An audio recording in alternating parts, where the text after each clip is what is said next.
Good afternoon, I'm Jackson Gallant, and you are watching MediaPlex News Now.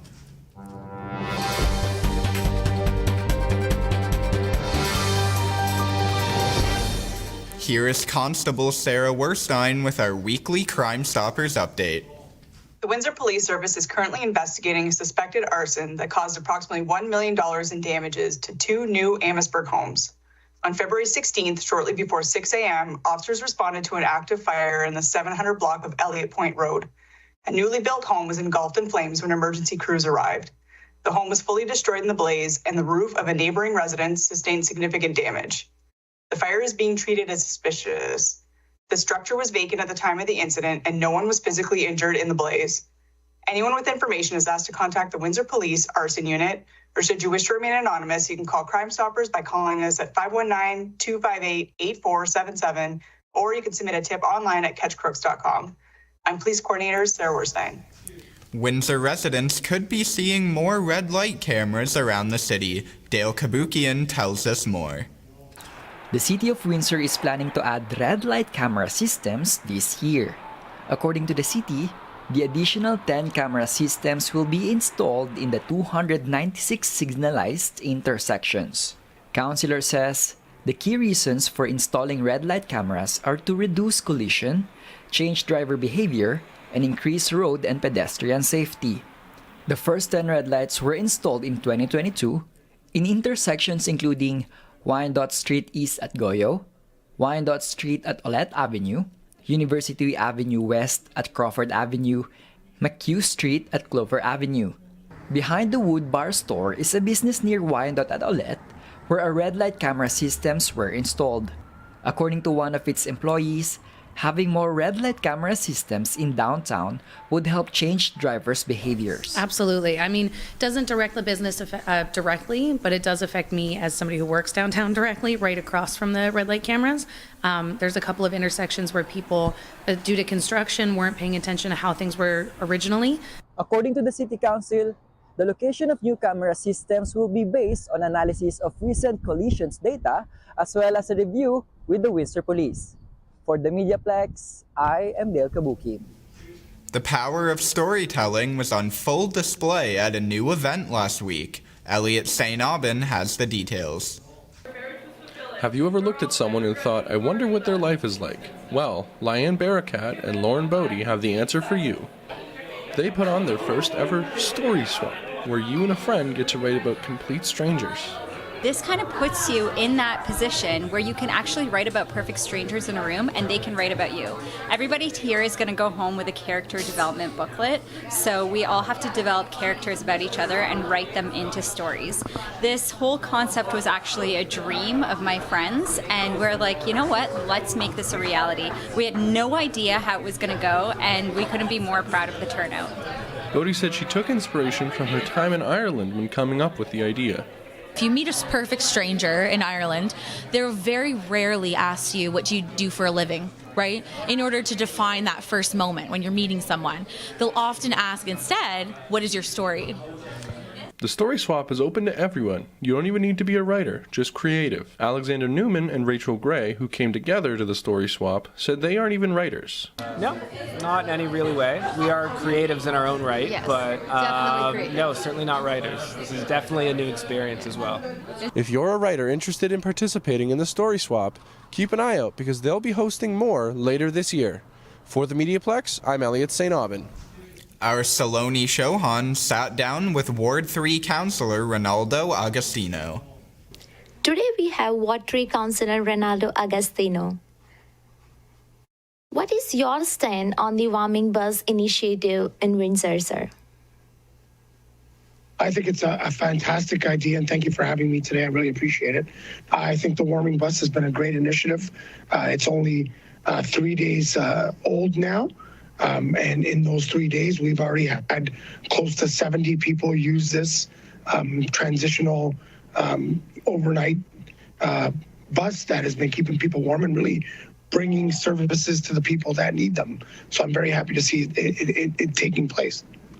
Why do you think this kind of initiative in Windsor is important? Well, there's all kinds of different initiatives that are important for sure, but this one in particular is important because it is helping our most vulnerable population that needs a warm place to sleep and needs a meal and needs connections to different resources.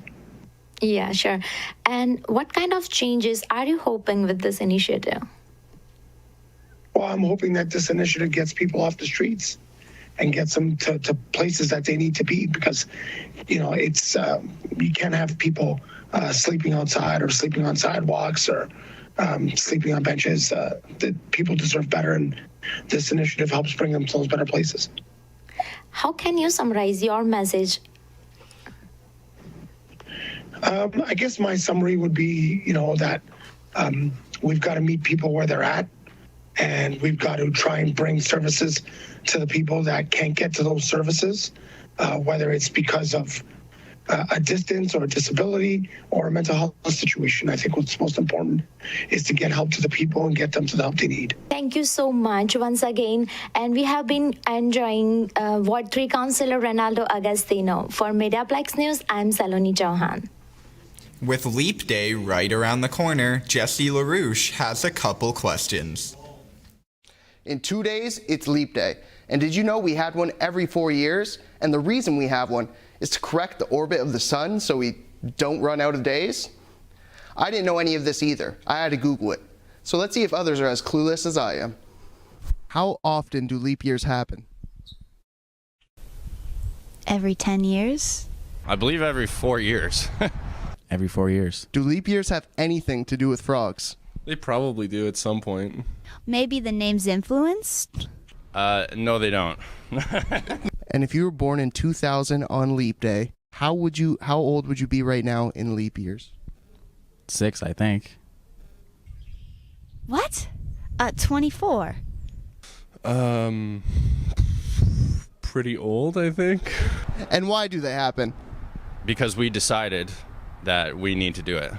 To add a day, so we can have more time, and also maybe the sunlight or... Well, I know scientifically we add a day because there's that year it takes a little bit more time for like the sun to orbit. Like I think it takes like 5 extra hours. So if we don't add that extra day and account onto it, it would have moved our seasons back. And within 700 years, we would have had summer starting in December. So I know that that's why we had to move them. Well, as you can see, I'm not the only clueless one, but at least somebody knows what's going on. For MediaPlex News, I'm Jesse LaRouche. Cam Segan is back with another look into this year's NHL Draft. It's time for part 2 of our look ahead to the NHL Draft. With Greentree, Spellacy, and Cristoforo all pretty much locks, there are multiple other Spits who have a chance to hear their names called in June. Cole Davis is at the top of the list. In November, Cole Davis became Goal Davis on his way to winning OHL Rookie of the Month. He's the type of player who's always willing to get into the dirty areas. He's not the biggest guy by any means, but his offensive instincts, motor, and underrated physicality more than make up for it. He's found a home on the top line with Greentree and Abraham post-deadline. All 3 are eligible to return next season. On the back end, Carson Woodall is turning into a very nice two-way defender. With 21 points in 45 games, he blends that offensive ability with a really responsible defensive game. He may be the team's best two-way defenseman as soon as next year. A much different player archetype is Joseph Eichler. He's not going to hit the score sheet too often, but I can guarantee he's going to hit somebody on the opposing team. Perhaps the best on the team at laying someone out, it's all the more impressive when you consider he's only listed at 6 feet. If he was a few inches taller, he'd be a no doubt about it selection. And if I had to guess, I'd say one of these players mentioned are NHL drafted this summer. All of this talk about the draft is to illustrate how young the Spitfires now are.